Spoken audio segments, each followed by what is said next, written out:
exploding and started hitting me in the face, and I got cut up and took off a chunk of my nose, and it hit me all around the eye. It's the stunt stuff, They were shooting. I was doing a scene in this truck, and they put the script. E se os artistas marciais mais lendários do mundo tivessem se enfrentado e o vídeo acabasse de ser lançado? Em um clipe secreto que já está gerando milhões de compartilhamentos, Chuck Norris e Bruce Lee se enfrentam num duelo que ninguém esperava.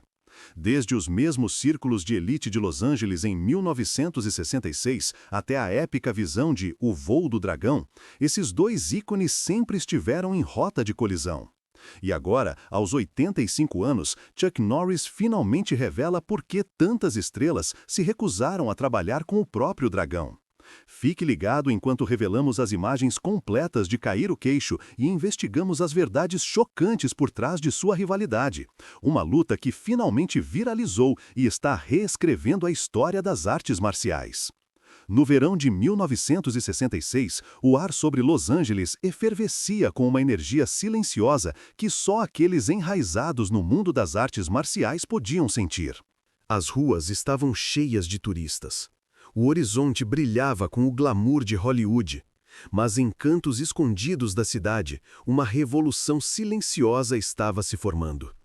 Foi aqui que dois jovens, cada um forjado de uma linhagem diferente de disciplina, se cruzariam e, sem saber, preparariam o terreno para um legado que repercutiria por gerações. Bruce Lee, então um ícone em ascensão, já havia cativado a imaginação de uma multidão crescente com seus movimentos afiados e fluidos na tela. Ele ainda era um ator iniciante, assumindo papéis como o icônico Kato em O Besouro Verde. Mas sua mente já se voltava para um novo reino. A criação de um filme que não apenas entreteria, mas redefiniria como o mundo percebia as artes marciais. Ele imaginou uma cena tão intensa, tão pura, que permaneceria na mente dos espectadores muito depois dos créditos rolarem. Ele a chamou de O Voo do Dragão, um nome que ressoava com poder e mística. Do outro lado da cidade, em um pequeno dojo escondido atrás de uma fileira de prédios de tijolos, Chuck Norris estava aprimorando suas próprias habilidades.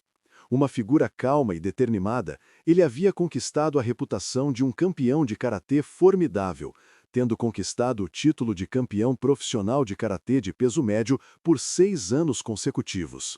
Seu estilo era baseado em tang sudo e karatê americano, enfatizando técnicas de chutes altos e precisos, movimento estruturado e disciplina implacável. Ele era a personificação do rigor e do controle, um homem que poderia parar outro no meio de um ataque com um único movimento. A introdução deles não foi um embate dramático ou um evento para a imprensa, foi um simples aperto de mão entre conhecidos mútuos na comunidade das artes marciais. Um amigo que respeitava ambos os homens arranjou um encontro, esperando unir dois mundos que ainda estavam amplamente separados. Para Bruce, que estava constantemente expandindo os limites do que era possível, a perspectiva de treinar com alguém tão disciplinado e poderoso como Norris era irresistível. Para Norris, a chance de aprender com um homem cuja reputação já se espalhava como um incêndio era uma oportunidade que ele não podia recusar. Eles começaram a treinar em ambientes privados, longe dos olhos curiosos de câmeras e fãs.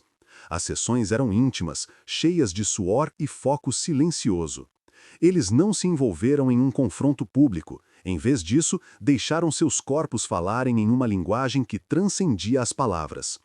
No silêncio do dojo, os dois homens trocaram técnicas, cada um absorvendo os pontos fortes do outro. Norris trouxe seus chutes altos e precisos, os devastadores chutes giratórios e o controle preciso que havia definido sua carreira. Bruce, por sua vez, apresentou Norris ao movimento fluido e imprevisível que se tornaria uma marca registrada de sua filosofia. Ele mostrou a Norris como se mover como a água, como golpear não apenas com o corpo, mas com a mente. A velocidade das mãos de Bruce era de outro mundo, seu trabalho de pés rápido e imprevisível, e sua habilidade de ler o próximo movimento de um oponente beirava o sobrenatural. Além do físico, os dois homens compartilharam uma conversa mais profunda sobre filosofia e a essência das artes marciais. Eles discutiram as limitações dos estilos rígidos, a necessidade de se adaptar a qualquer situação e a importância da força mental. Norris ficou impressionado pela ênfase de Bruce na ausência de forma e na adaptabilidade. Ele começou a entender que um verdadeiro artista marcial deve fluir com as circunstâncias, nunca enfrentando a resistência de frente, mas contornando-a. A filosofia de Bruce era revolucionária. Ele acreditava em interceptar ataques, usar o caminho mais direto e combinar estilos de forma fluida, tornando-o perigosamente imprevisível. O laço entre eles ficou mais forte a cada dia que passava. Quando Bruce finalmente escalou Norris em seu filme, não foi porque ele queria um vilão genérico. Bruce viu em Norris um rival digno, um homem que poderia se destacar diante da grandeza. O filme que veio a se concretizar foi O Voo do Dragão, uma obra-prima cinematográfica que se tornaria um testamento do poder da colaboração entre duas lendas. A cena mais icônica do filme aconteceu no coração da história antiga, o Coliseu de Roma. A arena, outrora construída para esportes sangrentos, agora ecoava com um tipo diferente de confronto, um que não era sobre força bruta, mas sobre arte. Para filmar esta cena, Bruce e a equipe de produção tiveram que elaborar um plano que mantivesse a autenticidade do combate enquanto superava obstáculos logísticos. Eles subornaram um fornecedor local para obter acesso barato à arena, e uma pequena equipe foi contratada para gravar a luta. A cena foi filmada em 2 dias, com a equipe de câmera trabalhando incansavelmente sobre o sol escaldante de Roma. Quando a batalha começou, Bruce movia-se com a precisão e velocidade que lhe renderam o título de Dragão. Ele golpeava com reflexos de raio, atacando não por pontos, mas para desmantelar seu oponente por completo. Bruce sempre abordava o combate com um foco singular, uma mentalidade que o tornava imparável. Ele lutava não para vencer uma rodada, mas para garantir sua sobrevivência. Bruce não lutava por ego ou aplausos, ele lutava contra tudo que impedia a vitória. Medo, dor, ego, tudo se dissolvia quando Bruce entrava em seu modo de combate. Ele nunca estava lutando contra uma única pessoa. Ele estava lutando contra tudo que poderia impedir seu caminho para o triunfo. Norris, com seu recorde mundial invicto de karatê, nunca havia sido derrotado por Bruce em uma luta real. Ele havia superado Bruce em chutes em muitas sessões iniciais, mostrando suas próprias forças. Ainda assim, Bruce não tinha pressa em provar superioridade. Ele via cada sessão de sparring como uma sala de aula, estudando padrões de movimento, identificando lacunas e desmantelando-as. Bruce usava os pontos fortes de Norris contra ele, combinando-os com armadilhas de mão, turvando a linha de visão de Norris. Ele transformou os próprios chutes de Norris em preparações, fingindo-os e os transformando em distração. O equilíbrio de poder começou a mudar, com Bruce adotando as técnicas de Norris, mas com uma reviravolta que as tornava mais rápidas, mais afiadas e mais enganosas. Ele as combinou com uma mistura inesperada de estilos, adicionando uma nova camada de complexidade que fazia seus movimentos parecerem os de um fantasma, pensando 10 passos à frente. O duelo no Coliseu tornou-se uma meditação sobre combate. A luta não foi um espetáculo chamativo, mas uma meditação despojada sobre filosofia e movimento. Bruce, no papel do dragão, era a personificação da flexibilidade sobre a força, da autoexpressão sobre a repetição mecânica. Ele desmantelou a forma de Norris não apenas fisicamente, mas ideologicamente, ilustrando o triunfo da adaptabilidade sobre o poder bruto. A cena terminou com Norris caindo, mas com um sorriso no rosto, um testemunho do respeito que ele tinha por Bruce e da reverência que havia se enraizado ao longo do tempo. Nos anos que se seguiram, a cena perdurou na memória coletiva dos entusiastas das artes marciais.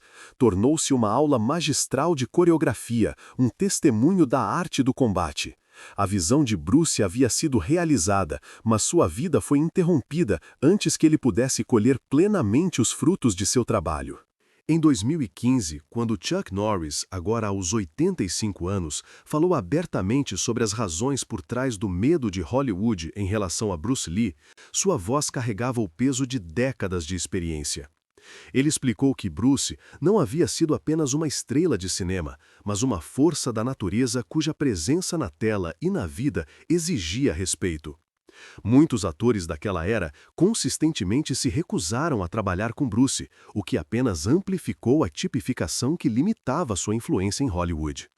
A confissão franca de Norris, "Bruce teria me vencido", chocou fãs em todo o mundo.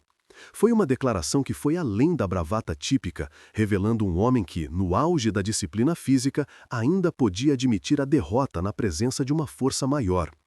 Ele havia passado a vida no auge da disciplina física, um campeão mundial invicto de karatê por 6 vezes, e ainda assim, quando se tratava de Bruce Lee, seu tom mudou da competição para a reverência. Ele descreveu Bruce como um estudioso no verdadeiro sentido, analisando cada movimento e usando os pontos fortes de um oponente contra eles. A mentalidade de Bruce, lutar como se sua vida dependesse disso, lhe dava uma vantagem que poucos conseguiam lhe dar. Ele nunca estava lutando contra uma única pessoa, ele estava lutando contra o medo, a dor e o ego. A colaboração deles em O Voo do Dragão solidificou seu laço como uma poderosa declaração de respeito mútuo. Nessa obra-prima cinematográfica, eles mostraram ao mundo que o combate poderia ser mais do que uma competição, poderia ser uma forma de arte que transcendia a violência. A declaração de Bruce, sua obra-prima, fundiu filosofia com punhos, cinema com combate e legado com lenda. Chuck Norris encontrou em Bruce o contraponto perfeito, não um vilão, mas um rival digno. A confissão franca da lenda é uma história não frequentemente ouvida de um lutador de seu calibre. O Coliseu, agora um símbolo de antigos esportes sangrentos, havia se tornado o cenário para um novo tipo de confronto.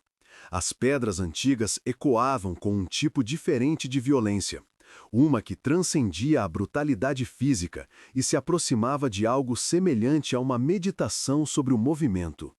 Para Bruce, a luta foi uma declaração final, uma afirmação de que sua filosofia perduraria além de sua presença física.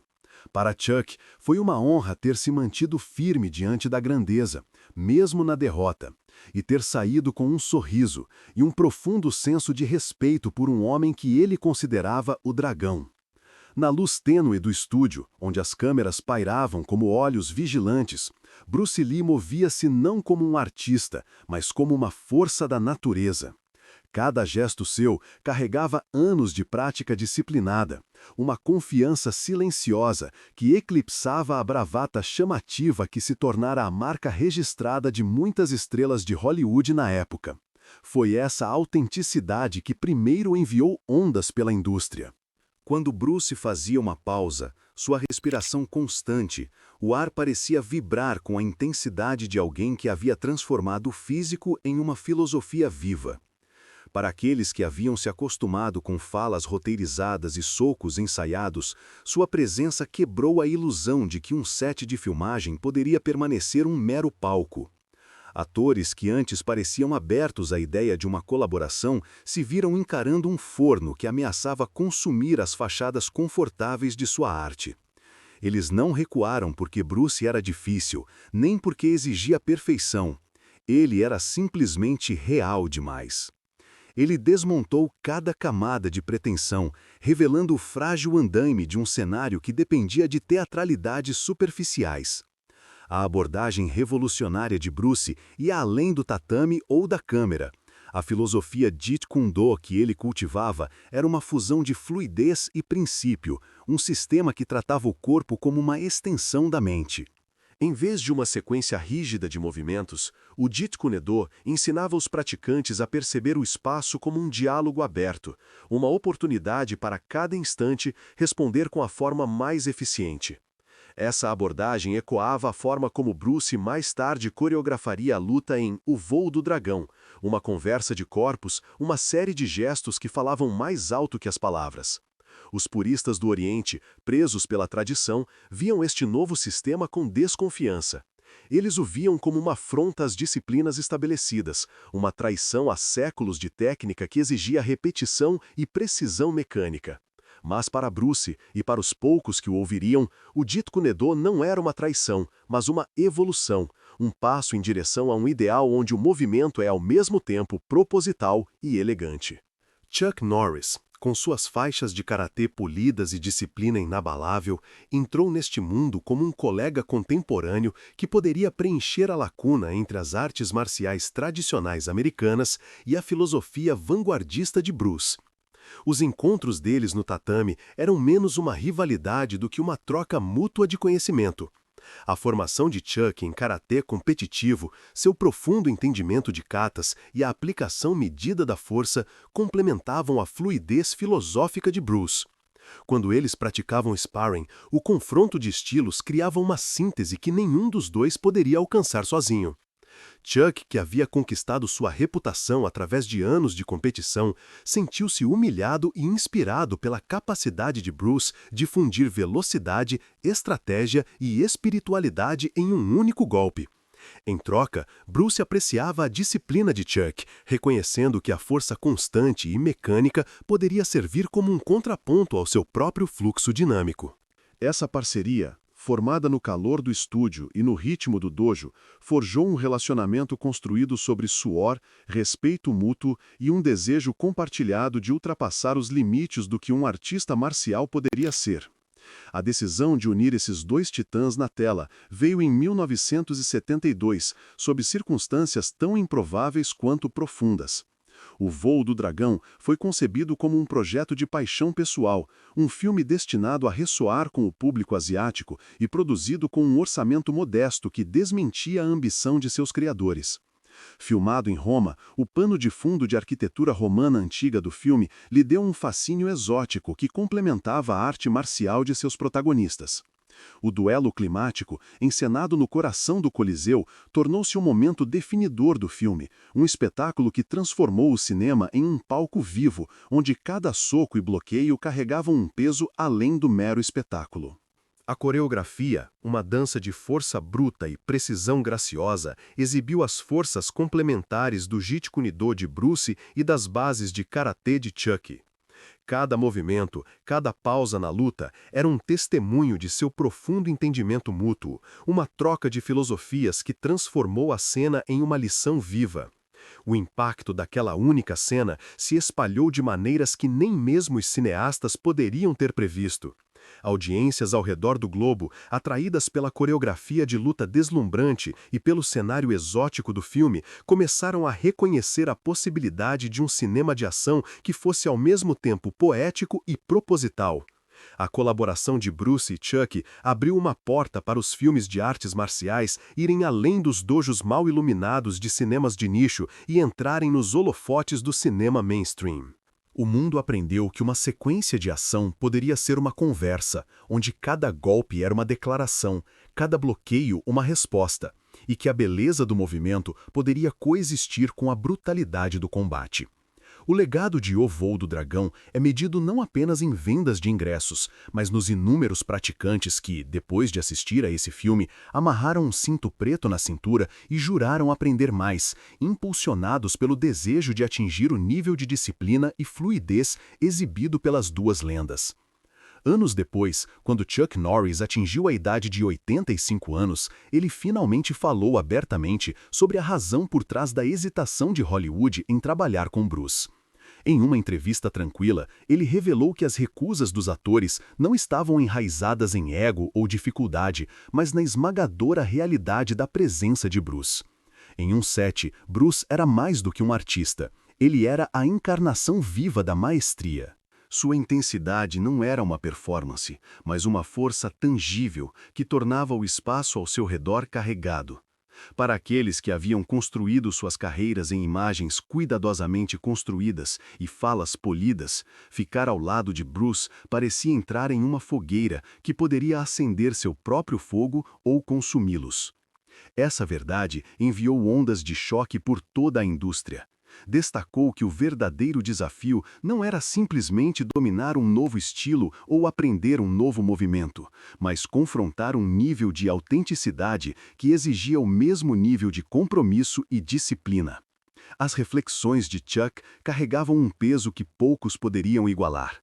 Ele descreveu seu encontro com Bruce não como um ator carismático, mas como um artista marcial que respirava o próprio ar da disciplina. Quando ele estava no Coliseu em frente ao dragão, ele percebeu que a experiência não era sobre provar a si mesmo, mas sobre reconhecer que o outro era uma força transcendente. O medo que muitos sentiam não era medo da derrota, mas medo da exposição, de serem vistos como meros mortais ao lado de uma chama que queimava intensamente demais para olhos comuns.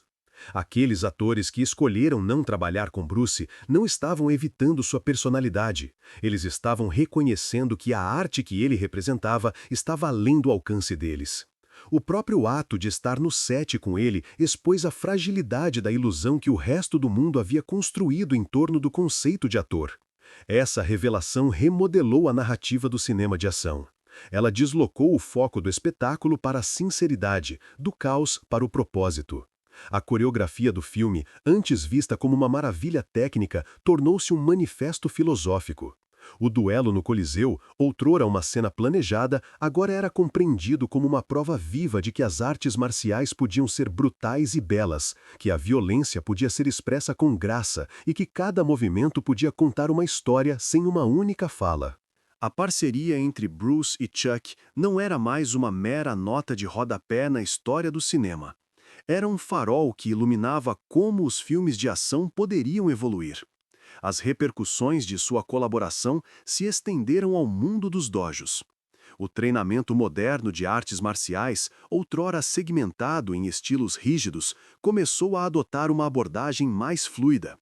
Alunos de todas as idades agora tecem os princípios do Jeet Kune Do em suas rotinas, buscando o equilíbrio entre velocidade, precisão e profundidade filosófica. Por sua vez, a influência do karatê disciplinado de Chuck ecoa na estrutura de muitos programas, lembrando aos praticantes que consistência, técnica e força mental são tão vitais quanto a velocidade bruta que Bruce incorporava. Essa síntese, nascida de um único encontro em um palco romano, tornou-se a pedra angular de inúmeros regimes de treinamento em todo o mundo, transformando cada movimento em uma lição de humildade e respeito. Mesmo hoje, quando novas imagens de Chuck Norris e Bruce Lee se tornam virais, carregam consigo o peso desse legado. O clipe não é apenas uma luta remasterizada, é um lembrete do dia em que a presença de um dragão quebrou a ilusão do glamour de Hollywood e a substituiu por uma força bruta e autêntica que exigia respeito. O vídeo convida os espectadores a ver além da superfície, a entender o verdadeiro poder que reside na presença de um verdadeiro artista marcial. Ele nos lembra que o verdadeiro desafio em qualquer confronto não é o oponente, mas o reflexo que vemos em nosso próprio espelho. Nesse sentido, a influência do dragão permanece viva, não no rugido das multidões ou nas luzes piscantes do cinema, mas na determinação silenciosa de cada lutador que aprende que estar ao lado de uma lenda pode elevar ou ascender. O clipe que antes fora uma relíquia esquecida em um arquivo, gravado em um rolo envelhecido em um estúdio empoeirado, despercebido pela maioria, agora explodiu pela internet como um súbito e brilhante clarão. Em questão de horas, o vídeo apareceu em todas as plataformas. Miniaturas do YouTube tremeluzindo com o olhar feroz de Bruce Lee, loops do TikTok da postura precisa de Chuck Norris, feeds do Twitter salpicados de comentários que variavam do reverente ao perplexo. O mundo não tinha apenas visto uma luta, havia testemunhado uma convergência de dois mitos vivos, um momento singular que parecia transcender tempo e lugar. Pessoas que nunca haviam pisado em uma academia se encontraram deslizando pelas imagens, seus dedos rolando enquanto os ecos das pedras antigas do Coliseu pareciam reverberar por seus cômodos modernos. Em fóruns dedicados à filosofia das artes marciais, tópicos surgiram com títulos como "Lee e Norris realmente compartilharam um Coliseu?" ou "A lição invisível da presença do dragão?" Até mesmo céticos, que inicialmente descartaram o clipe como um truque encenado, começaram a se engajar, fazendo perguntas sobre a autenticidade do movimento, a coreografia e o próprio conceito de um artista marcial real na era do espetáculo de Hollywood. A onda viral fez mais do que simplesmente chamar a atenção para uma luta antiga. Ela acendeu um renascimento na forma como as pessoas percebiam a própria disciplina. A filmagem foi dissecada, linha por linha, soco por soco. Comentaristas compararam os jabs rápidos como um raio de Lee aos bloqueios deliberados e potentes de Norris, notando como cada ação falava de uma filosofia diferente. A abordagem de Lee, frequentemente descrita como Jeet Kune Do, parecia ser menos sobre uma técnica definida e mais sobre uma mentalidade adaptativa, uma fluidez que espelhava a forma como a água se molda em torno dos obstáculos. O método de Norris, imerso na linhagem disciplinada do karatê, revelava uma perfeição quase mecânica, uma precisão que parecia honrar a estrutura mesmo em meio ao caos. A internet, essa vasta ágora digital, transformou o clipe em uma experiência comunitária. Em um único dia, milhares de fãs publicaram suas próprias interpretações, alguns citando as famosas palavras de Lee, "seja sem forma, como a água", enquanto outros ecoavam o compromisso inabalável de Norris de nocautear o inimigo antes que ele se aproxime. Um meme explodiu, apresentando os dois ícones lado a lado com uma legenda que dizia: "Quando o dragão encontra a serpente, o mundo prende a respiração." Até mesmo lutadores profissionais começaram a referenciar o vídeo em suas biografias de redes sociais, compartilhando-o como um mantra pessoal de humildade e respeito. Além dos reinos da conversa online, a influência do clipe se infiltrou em espaços físicos. Escolas de artes marciais que há muito seguiam currículos rígidos se viram revisando seus métodos de ensino. Em um renomado dojo na Califórnia, o instrutor-chefe postou um breve clipe do trabalho de pés de Lee na rede interna da escola, usando-o como estudo de caso em uma lição intitulada Adaptação Dinâmica. Alunos, antes focados apenas em memorizar formas, agora praticavam improvisação, imitando a fluidez que Lee exibia na arena. Enquanto isso, uma academia de karatê em Seul começou a integrar exercícios de condicionamento mais rigorosos que espelhavam a ênfase de Norris em velocidade e poder, observando como a combinação desses dois estilos poderia criar um lutador mais equilibrado. As repercussões não se limitaram ao reino físico. Alunos de filosofia em universidades ao redor do mundo começaram a citar o clipe em trabalhos sobre ética e identidade. Um professor de filosofia oriental em Tóquio usou a filmagem como auxílio visual em uma palestra sobre o conceito budista de não apego, traçando paralelos entre a ênfase de Lee em desapegar-se e o movimento fluido que ele exibia. Em uma aula de História da Arte em uma faculdade no Brasil, o clipe foi mostrado para ilustrar como a representação cinematográfica pode moldar a memória coletiva, com os alunos analisando como a iluminação dramática e o design de som amplificaram o significado simbólico do duelo. A disseminação do clipe também acendeu conversas sobre legado e autenticidade na indústria cinematográfica.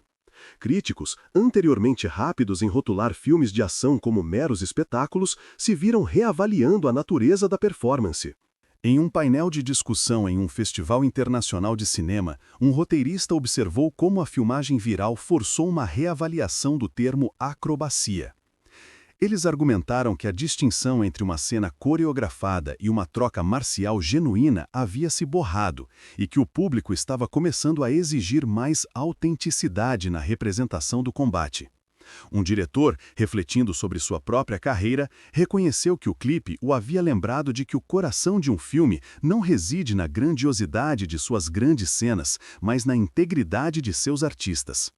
À medida que o vídeo continuou a circular, ele também se tornou um símbolo de resiliência.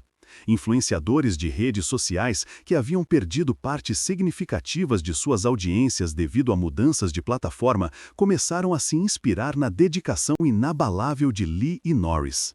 Eles publicaram reels motivacionais, combinando clipes da luta com mensagens sobre perseverança, encorajando os seguidores a manterem a disciplina, permanecerem fiéis. O clipe viral, assim, tornou-se mais do que um artefato histórico, transformou-se em uma fonte viva de empoderamento para uma geração que lida com a incerteza. Além disso, o impacto do clipe foi sentido no domínio da educação. Em escolas rurais por toda a Índia, professores usaram a filmagem como uma ferramenta de narração de histórias, tecendo lições sobre coragem, respeito e humildade em seu currículo.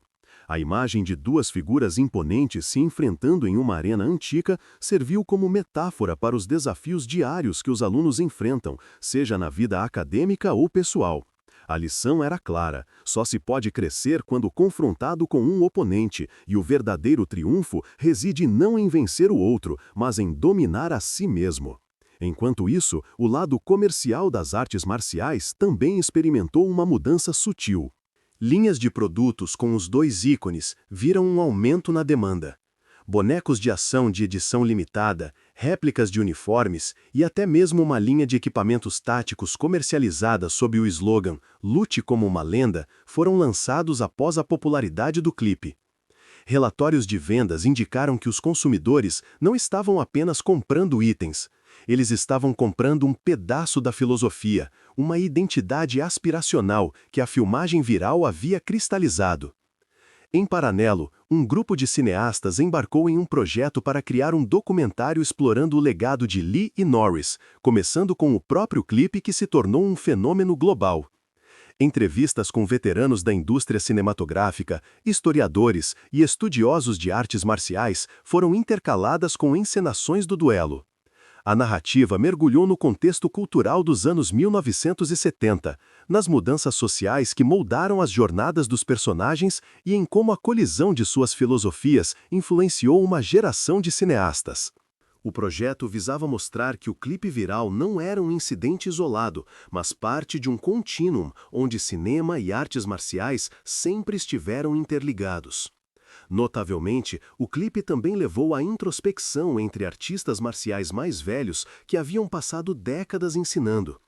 Um instrutor sênior de um dojo japonês, que havia assistido à filmagem pela primeira vez quando adolescente, recordou seus primeiros dias no tatame, onde seu instrutor havia falado de respeito pelo oponente. Ele agora via como a filmagem ecoava essa lição em uma escala maior. Ele começou um canto da lenda semanal em seu dojo, onde os alunos assistiam ao clipe e discutiam como suas lições se aplicavam ao seu próprio treinamento. Essa prática promoveu um senso de comunidade, lembrando aos alunos que eles faziam parte de uma linhagem que honrava tanto a disciplina quanto a fluidez.